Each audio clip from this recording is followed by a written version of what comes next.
नमस्कार, मैं हूं अंजलि और आप देख रहे हैं लोकल टीवी न्यूज 24/7। तो आइए शुरुआत करते हैं आज की प्रमुख खबर से।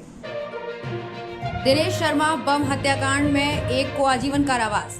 सोई अवस्था में अचानक जोरदार बमबाजी जिसमें एक की हुई थी मौत, कई घायल। 4 साल पुराने हत्याकांड में एक अभियुक्त को आजीवन कारावास की सजा सुनाई गई।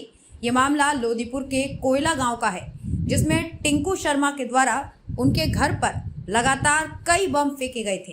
इस बम कांड में दिनेश शर्मा की मौत हो गई थी। दीपक शर्मा और हीरा शर्मा भी बुरी तरह घायल हो गए थे। बताते चलें कि दीपक शर्मा रात्रि में अपने घर पूरे परिवार के साथ खाना खाकर सोए हुए थे। तभी आवाज होने लगी, जिसमें दिनेश शर्मा के परिवार के कई सदस्य घायल हुए और वहीं दिनेश शर्मा की मौत हो गई थी। इस केस का निर्णय अपर जिला एवं सत्र न्यायाधीश चतुर्थ राजकुमार चौधरी में चल रही थी और ओम प्रकाश तिवारी अपर लोक अभियोजक ने बताया कि इस घटना में दिनेश शर्मा बुरी तरह घायल हो गए थे। उसके सिर पर गंभीर चोटें आई थीं और इलाज के लिए अस्पताल जाने के क्रम में उसकी मौत हो गई थी। उसी बमबाजी में दीपक शर्मा, हीरा शर्मा भी बुरी तरह घायल हो गए थे। इस केस के मामले में विचार के बाद 23 सितंबर 2021 को किसका गठन किया गया था। डॉक्टर आयो सहित 8 गवाहों को प्रस्तुत किया गया था। वहीं 17 अक्टूबर 2022 को दोनों पक्षों की सुनवाई के दौरान अभियुक्त टिंकू शर्मा को दोषी पाया गया और अपर जिला एवं सत्र न्यायाधीश चतुर्थ राजकुमार चौधरी ने अभियुक्त टिंकू शर्मा को 302 के तहत आजीवन कारावास, 307 के तहत 10 वर्ष, 326 के तहत 10 वर्ष, वहीं विस्फोटक पदार्थ अधिनियम के तहत 10 वर्ष, धारा 4 के तहत 5 वर्ष और धारा 5 के तहत 5 वर्ष एवं 55,000 रुपए का आर्थिक जुर्माना लगाया गया।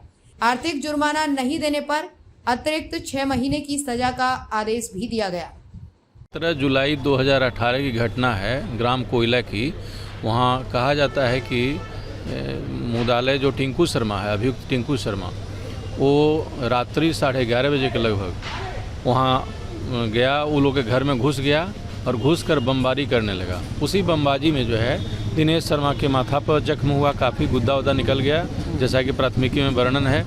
और वहाँ उसके बाद इलाज के रास्ते में जाने के क्रम में ही उसकी मृत्यु हो गई। और फिर जो है बम जो चलाया वो दीपक शर्मा को जख्म हुआ और हीरा शर्मा को जख्म हुआ। ये 2 लोग जख्मी हुए और एक दिनेश शर्मा की मृत्यु इसमें हो गई। बमबारी से, बम लगने से उसकी मृत्यु हो गई। उसी के आधार पर लोदीपुर थाना कांड संख्या 130/18 दर्ज किया गया और मामले का विचारण हुआ। इसमें 23/9/2021 को आरोप का गठन किया गया मुदाले के विरुद्ध 302 में। कुछ लोगों का और इसमें नाम था, लेकिन बाद में अनुसंधान के क्रम में उन लोगों को जो है दोषी नहीं पाया गया था पुलिस के द्वारा। और ट्रायल टिंकू शर्मा का सिर्फ चला। 23/9/21 को इसमें आरोप का गठन किया गया। उसके बाद जो है अभियोजन की ओर से 8 गवाहों को प्रस्तुत किया गया, जिसमें कि डॉक्टर और आईओ वगैरह भी शामिल थे।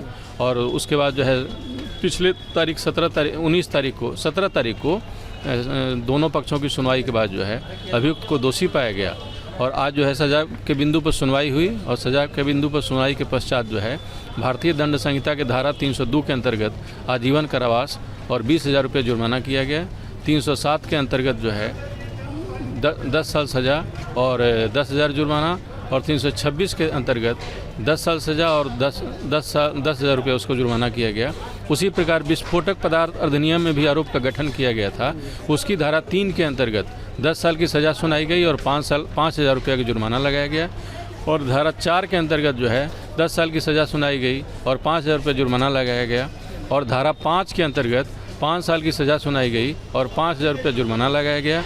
यह भी फैसला दिया गया कि अगर जुर्माने की राशि नहीं दी जाएगी तो अतिरिक्त 6 महीना उनको जेल रहना होगा और सभी सजाएं साथ साथ चलेगी। यह फैसला जो आया आज, यह अपर जिला एवं सत्र न्यायाधीश चतुर्थ राजकुमार चौधरी के न्यायालय के द्वारा सुनाया गया। और मैंने इसमें सरकार की ओर से, मैं ओम प्रकाश तिवारी। खबरों में अब तक के बस इतना ही। मिलते हैं फिर ऐसी ही बड़ी खबर के साथ। तब तक के लिए नमस्कार और देखते रहिए लोकल टीवी न्यूज 24/7।